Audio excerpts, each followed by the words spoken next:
Telangana folk industry ఆవిర్భావ ఉత్సవాల వేడుకల సందర్భంగా సన్నాహక సమావేశం సిద్దిపేట పట్టణంలోని విపంచి కాలనీలయంలో జరిగింది. కార్యక్రమానికి రాష్ట్ర వ్యాప్తంగా ఉన్న కళాకారులు హాజరయ్యారు. కవులు, గాయకులు, ప్రొడ్యూసర్లు, టెక్నీషియన్స్ సైతం కార్యక్రమంలో పాల్గొని కళాకారులుగా వారు ఎంచుకున్న లక్ష్యాలను సాధించుకోవాలని తీర్మానించుకున్నారు. సమాజంలో జరుగుతున్న అసాంఘిక కార్యకలాపాల పట్ల ప్రజలను చైతన్యవంతం చేసేందుకు కంకణ బద్దులవుతున్నామన్నారు. డ్రగ్స్, గంజాయి, మత్తు పదార్థాల వల్ల ఇటీవల జరిగిన కళాకారిణి అంజలిని సొంత కూతురు హత్య చేయడం దారుణమన్నారు. ఇలాంటివి జరగకుండా తమ వంతుగా మళ్లీ పాటలు పాడి తమ పాటల ద్వారా చైతన్యం తెస్తామన్నారు. కానీ తమ బతుకు తెరువు కోసమైనా ప్రభుత్వం ఆలోచించాలని కోరారు. కళాకారులకు సరిగా ఇల్లు లేదని, ఉద్యోగం లేదని, ఉపాధి లేక పాటనే నమ్ముకుని బ్రతుకుతున్నామన్నారు. సన్నాహక సమావేశాన్ని విజయవంతం చేసిన కళాకారులకు రాష్ట్ర కమిటీ కృతజ్ఞతలు తెలిపింది. తెలంగాణ సీనియర్ కళాకారుల వేదిక, తెలంగాణ ఫోక్ ఇండస్ట్రీ అంటే గత 20-30 సంవత్సరాల నుంచి కళారంగంలో విశేష కృషి చేసిన కళాకారులు, వాళ్ళు జీవనభృతి కోసం అంటే చాలామంది కళాకారులకి ఇప్పటి వరకు ప్రభుత్వాలు ఏ విధంగా ఆదుకోలేదు.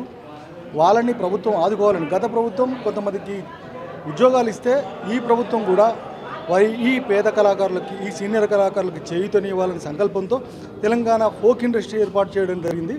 దాంట్లో భాగంగానే సిద్దిపేట జిల్లాలో మొట్టమొదటిగా ఆవిర్భావ సభ నిర్వహిస్తున్నాం.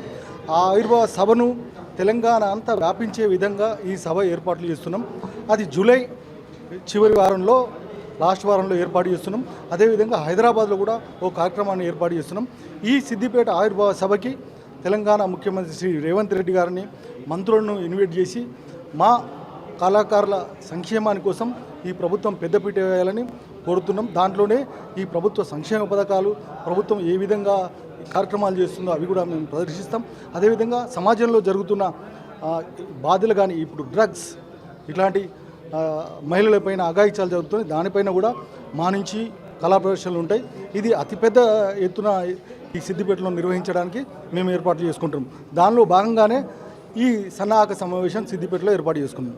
తెలంగాణ ఫోక్ ఇండస్ట్రీ అనే సంస్థ ఆవిర్భావ ఉత్సవాల వేడుకల కోసం సన్నాహక సమావేశం సిద్దిపేట పట్టణంలో, సిద్దిపేట నడిబొడ్డున విపంచి కళా ఆడిటోరియంలో ఏర్పాటు చేయడం జరిగింది.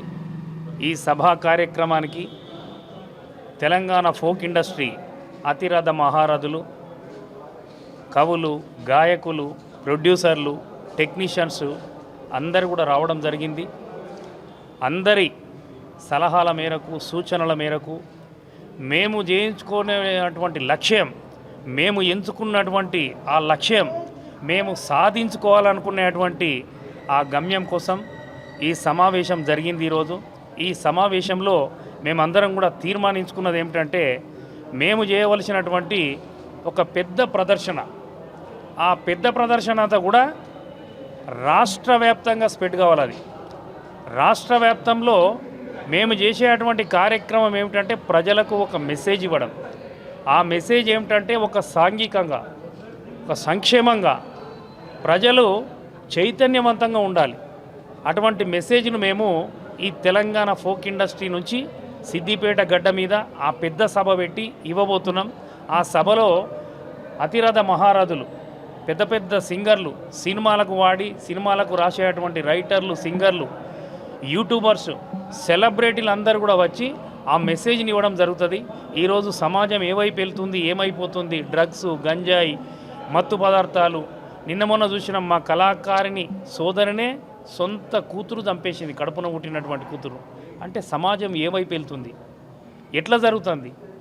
ఈ సోషల్ మీడియా, ఈ మాధ్యమాల ద్వారా మంచి ఉంది, చెడు ఉంది. మరి చెడునే స్వీకరిస్తున్న యువత.